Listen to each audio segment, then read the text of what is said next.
শুধু মহিলাই যাতে হাজার রক্ত দেয় তার প্রচেষ্টা চালাচ্ছি। আমরা আশা করছি আমাদের এই রক্তদান মহোৎসব সাফল্যের উচ্চ শিখরে পৌঁছাবে। তিনি হবে গত বছরে 10 জায়গায় হয়েছিল, 10টা অঞ্চলে 10টা হয়েছিল।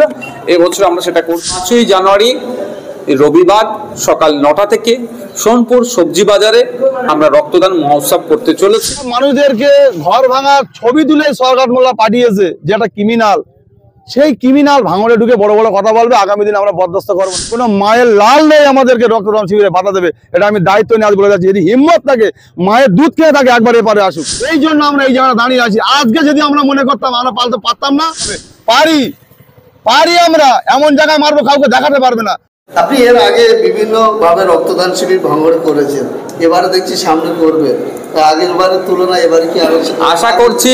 আমি রক্তদান মহোৎসব হচ্ছে এটা, গতবারে 2720 জন রক্ত দিয়েছিল, তার থেকে অনেক বেশি মানুষ এবারে রক্ত দেবে 5ই জানুয়ারি। তার আজকে একটা প্রস্তুতি ছিল। বিভিন্ন বুথের নেতৃত্ব, অঞ্চলের নেতৃত্বরা, সমিতির এবং জেলা পরিষদের যারা বিজয়ী আমাদের আছেন আইএসএফে, তারা সকলে আমাদের আজকে আলোচনাতে ছিল, আপনারা দেখেছেন। এবং স্বতঃস্ফূর্তভাবে আলোচনা হয়েছে। আমাদের টার্গেট এবার হয়েছে যে গত বছরে আমরা সেই অর্থে মহিলাদেরকে অত উজ্জীবিত করতে পারিনি, তারপরেও 500 অধিক মহিলা রক্ত দিয়েছে। এবছরে সেটা আমরা 1000-এর পার করতে চাইছি। শুধু মহিলাই যাতে হাজার রক্ত দেয় তার প্রচেষ্টা চালাচ্ছি। আমরা আশা করছি আমাদের এই রক্তদান মহোৎসব সাফল্যের উচ্চ শিখরে পৌঁছাবে। ভাঙড়ের মানুষের সহযোগিতা নিয়ে ভাঙড়ের সুনাম আবার রাজ্যের চারিদিকে ছড়িয়ে পড়বে। টোটাল কত রক্ত টার্গেট আছে আপনাদের? 2720 জনের টার্গেট আছে, দেখা যাক না কত হয়। একদিন হবে না, একদিনই হবে। গত বছরে 10 জায়গায় হয়েছিল, 10টা অঞ্চলে 10টা হয়েছিল। এবছর আমরা সেটা করছি না, এবছরে আমরা এক জায়গাতে করছি। আর 2022-এ যেটা করেছিলাম সেটা এক জায়গাতেই করেছিলাম। আলোচনায় দেখা বলছিলেন যে যারা ডোনেট দেবে তাদেরকে একেবারে যে কি গ্রুপের রক্ত আছে সেটা না, বেশ কিছু বিষয় যারা রক্ত দিতে চায় না, অনেক সময় তারা ইচ্ছা করলে হয়তো অনেক সময় তাদের সচেতনতার অভাবে তারা খেয়ে নেয়। রক্ত দেওয়ার কম বেশি প্রায় 3 ঘন্টার আগে ভারী খাবার খেতে হয়। সেই সময়ের মধ্যে কোনো ভারী খাবার খেতে নাই, সেইগুলো সচেতন করা এবং যে রক্ত দেবে, যে রক্ত দেবে তাদেরকে নিয়ে আসা এবং দায়িত্বশীল বুথ কমিটিকে তাদের পৌঁছে দেওয়া। তো এইগুলোর সাথে সাথে আর অনেক ক্ষেত্রে আমাদের ভুল অনেক ক্ষেত্রে হয়েছে বা হয়ে থাকে যে তাদের রক্তের গ্রুপ থেকে শুরু করে অনেক সমস্যা হয়।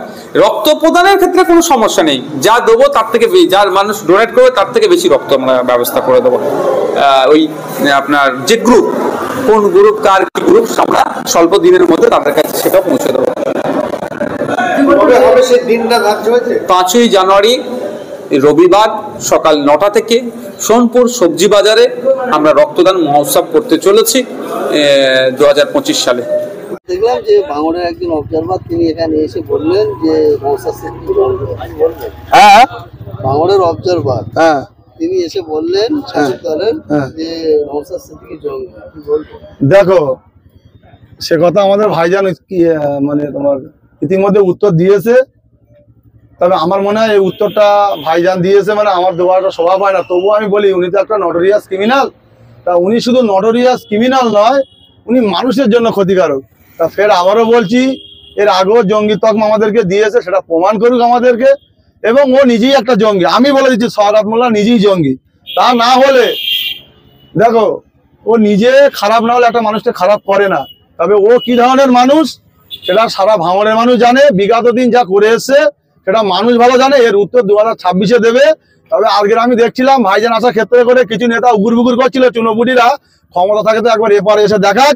আমি দায়িত্ব নিয়ে আজ এই জায়গায় দাঁড়িয়ে থেকে বলছি, আজকে কারা বাইরে থেকে লোক নিয়ে আসে আর কে ভাঙড়ের লোক নিয়ে মিটিং করে সেটা আমরা ভালো বলতে পারবো। আজকে এখানে মিটিং করছিল, মোল্লা সাহেব বড় বড় কথা বলছিল, আগে গাড়িগুলো কোথায় ছিল আমার কাছে সব প্রুফ আছে, আমি প্রমাণ দেখিয়ে দিতে পারবো। তা ওইসব কথা অন্য জায়গায় বলো, ওইসব ক্যানিং এর দিকে গিয়ে করো। ভাঙড়ে এপারে এসে করার ক্ষমতা হয় না। ওখানে এসে ডুকুরপুর করাচ্ছে। তবে আমরা ভালো জানি এর ওষুধ কিভাবে দিতে হয়, আমরা সেটা ভালো জানি। শুধু আমরা নওশাদ সিদ্দিকের কথা চুপ আছি কেন? তার কারণ নওশাদ সিদ্দিকি শান্তির কথা বলে, ঐক্যের কথা বলে, সৌজন্যতার কথা বলে। এই জন্য আমরা শান্তিপ্রিয় মানুষ। আমরা মানুষকে আর কাঁদাতে চাই না। মানুষ যাতে আর না কাঁদে, মানুষকে যেভাবে দীর্ঘদিন একটা ক্যানিং পূর্বের বিধায়ক যেভাবে কাঁদিয়েছে, যেভাবে মানুষকে লুটপাট করেছে, আমরা সেটা আর হতে দেব না। আমাদের গায়ে এক বিন্দু রক্ত থাকতে আমরা সেটা হতে দেবো না।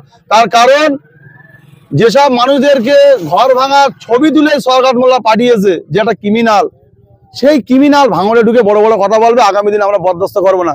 আর একটা কথা বলছিলাম, শুনছিলাম যে রক্তদান শিবিরে বাধা বিঘ্নে কোনো মায়ের লাল নেই আমাদেরকে রক্তদান শিবিরে বাধা দেবে, এটা আমি দায়িত্ব নিয়ে আজ বলে যাচ্ছি। যদি হিম্মত থাকে, মায়ের দুধ খেয়ে থাকে, একবার এপারে আসুক, এবারে এসে একবার বাধা দিয়ে দেখুক তার কত ধানে কত চাল, বুঝিয়ে দেবো সেদিন। আর ভাঙড়ের মানুষ ইঞ্চিতে ইঞ্চিতে বুঝিয়ে দেবো। এই যে শওকত মোল্লা তিনি আসলে কেউ বহিরাগত বলেন, আজকে নওশাদের সামনে তাকে বহিরাগত বলছে, কি বলবেন? দেখো একটা কথা বলি, এটা একটা ওদেরকে চাল। আর যে শওকত মোল্লা এটা বলছে, উনি নিজের থেকে এটা বলছে না, ওনাকে দিয়ে বলানো হচ্ছে। ও জানে না, ওর পিছনের দিকে ও তাকায় না, ও শুধু সামনে এগিয়ে যাচ্ছে, আসছে গাড়ি যাচ্ছে গাড়ি, জামাই আমার বড় কারবারি বলে না, ওটা হবে না। তবে ও একদিন বুঝবে, ও যেদিনে বুঝবে সেদিন বুঝে কোনো কাজ হবে না। তবে আমি ফের বলছি, আবারও বলছি, ওনাকে ফের সাবধান করছি, ভাঙড়ের মানুষকে নিয়ে চিনিমিনি আর খেলতে দেবো না আমি, অন্তত আমি বলছি এবং ভাঙড়ের মানুষও সেটাই বলছে। আরাবুলের মতন কি সেরকম হতে পারে? দেখো ওটা ওনাদের গোষ্ঠীদণ্ড ব্যাপার। যে আরাবুল ইসলাম একদিন বড় বড় কথা বলেছিল, ওনার ছেলেও বলেছিল, সেটা আমরা সবাই জানি। আজকে ওনাদের জায়গা কি হয়েছে সেটা বুঝতে পারছো। তাই এইসব নেতাদের এরকম হবে, শুধু সময়ের অপেক্ষা, একটু ধৈর্য ধরো, সব বুঝতে পারবে। মোদাসের বলছেন যে আমি 16 লাখ টাকা দিয়ে দলে এসেছিলাম প্রথম পঞ্চায়েত প্রধান, আর তিনি আবার বলছেন যে আমি এবার এসে সরকারদের হাত দিতে ভোগালিতে ভালো নেতৃত্ব দেবো, ওসব আলোচনার নেতৃত্ব কাউকে মানে টিকতে দেবো না, ভোগালি দেখো জিতবো। দেখো ওর কথা আমি বলতে চাই না, তবু ফের বলেছি, বিগত দিন আমি তো মনে করো বড় তোলা আবার সবচেয়ে মজাচ্ছে, ওই তোলা তুলে ওই এখন দোষারোপ করছে। কেন হচ্ছে একটা দিতে হবে তো আগামী দিন। ও কিভাবে লাভ বিল্ডিং গুলো করেছে, কিভাবে এত সম্পত্তি, ও তো একটা কেরোসিন তেল বিক্রি করতো, কোথায় থেকে এলো, কোথায় এত বাড়ি, কোথায় টাকা, কোথায় থেকে পেলে, তার জবাব তোমার দিতে হবে, এই জন্য উনি আজকে এইসব ভোগলুম কথা বলছে। সাধারণ মানুষ বুঝে গিয়েছে, ওনার ইঞ্চিতে ইঞ্চিতে জবাব দেবে, শুধু সময়ের অপেক্ষা, তৈরি থাকো। আগামী দিন আমরা ফের বলছি, ভাঙড়ের মানুষ আমাদের সাথে ছিল, আসে, থাকবে। কেন মানুষকে আমরা ভালোবাসা দিতে পেরেছি, কিছুটা অন্ত হলে দিতে পেরেছি, কিছুটা হলেও শান্তিতে ফেরাতে পেরেছি। আজকে অনেক নেতা অনেক রকম কিছু বলতে পারে, সেই সব আমরা কান দেই না। ও ছাগলে কিনা বলে আর পাগলে কিনা পায়। আপনি বলছেন যে সাহসের কথা, ওই যে আপনি বলছেন যে সাহস থাকে এপারে আসুন, আপনার যদি সাহস থাকে আপনি ওপারে যান, আর ওদের সাহস আছে বলেই অন্য বিধানসভা থেকে এসে এখানে দাদাগিরি করছে। সাহস তো দেখো একটা কথা বলি, ওইসব ধমকানি চমকানি আমরাও দিতে পারি, সেই একটা কথা বললাম। আমরা এমন একটা নেতা শিক্ষায় শিক্ষিত, তার নাম হলো নওশাদ সিদ্দিকী, তার নাম হলো বিশ্বজিৎ মাইতি। এই জন্য আমরা এই জায়গায় দাঁড়িয়ে আছি। আজকে যদি আমরা মনে করতাম আমরা পালতে পারতাম না, আমরা পারি না বলে কোনো জিনিস নেই আমার কাছে, অন্তত হবে না বলে কোনো জিনিস নেই, সবটাই হবে। পারি আমরা এমন জায়গায় মারবো কাউকে দেখাতে পারবে না, আর এমন মারবো চোখে নীল দেখতে হবে। আমরা পারি সব, কিন্তু আমরা এটা বলি না, আমরা করি না। কেন? আমরা যে নেতা শিক্ষিত, তার নাম হলো নওশাদ সিদ্দিকী। এটা নওশাদ সিদ্দিকী একটা ব্র্যান্ড, এটা আজকে বলে দিলাম তোমাদেরকে।